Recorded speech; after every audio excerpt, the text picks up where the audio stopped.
gearing up to unveil their second smartphone next month. It's going to be the Nothing Phone 2.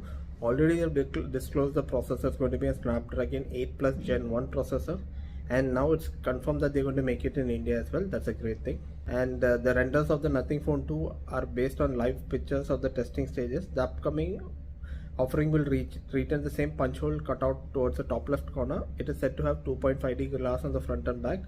A notable change will be it'll forego the boxy form factor for a more slim profile, and the frame will be slightly rounded for a more comfortable grip.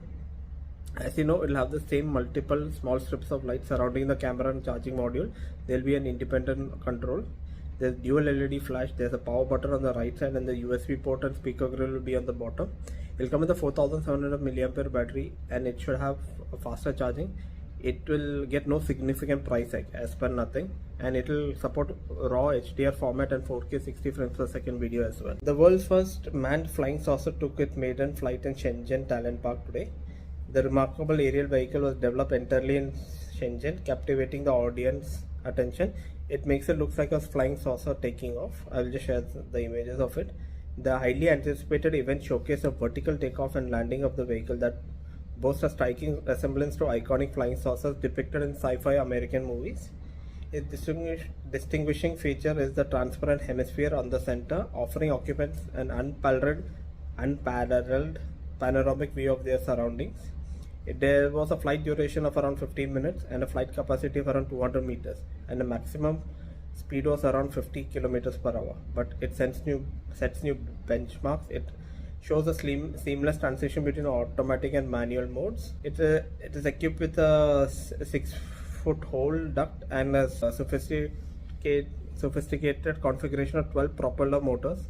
This is remarkable. It has an unprecedented level of triple security in power supply, power motor operations, and flight controls.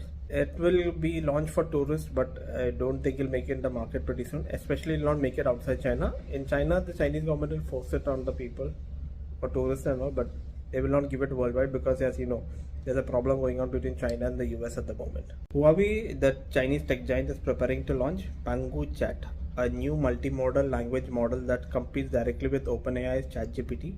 The official launch and internal testing is going on and will launch on July 7th at the Huawei Cloud Developer Conference. The main target is B2B and B2G sectors. The PanGu model is developed within Huawei's Mindspore framework and boasts an impressive 1.085 trillion parameters, comparable to GTP 3.5 in terms of abilities. It's an extension of Huawei's PanGu model, which was introduced in 2021 and upgraded to version 2 in 2022. The PanGu models include nodes for NLP, CV, multimodal and scientific methods, and it utilizes encoders, decoders architecture, combining understanding and general capabilities of flexibility in different systems. So it's good to see increasing competition. Experts predict it will be used all over China. As you know, the fight going on between the US and Chinese, so they will definitely not prefer Google Bard or OpenAI's ChatGPT, and they will push for this.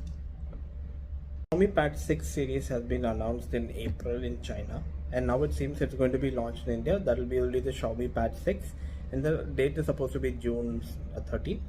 It will bring a 11-inch IPS 2.8K resolution, 144Hz refresh rate. It comes with a wide 16:10 aspect ratio with Gorilla Glass 3 protection on the front. It's equipped with a Snapdragon 870 SoC, just like the Pad 5 Pro, and it will get a 8840 mAh battery with 33-watt charging. The RAM and storage configuration has not been revealed, and the retail pricing as well.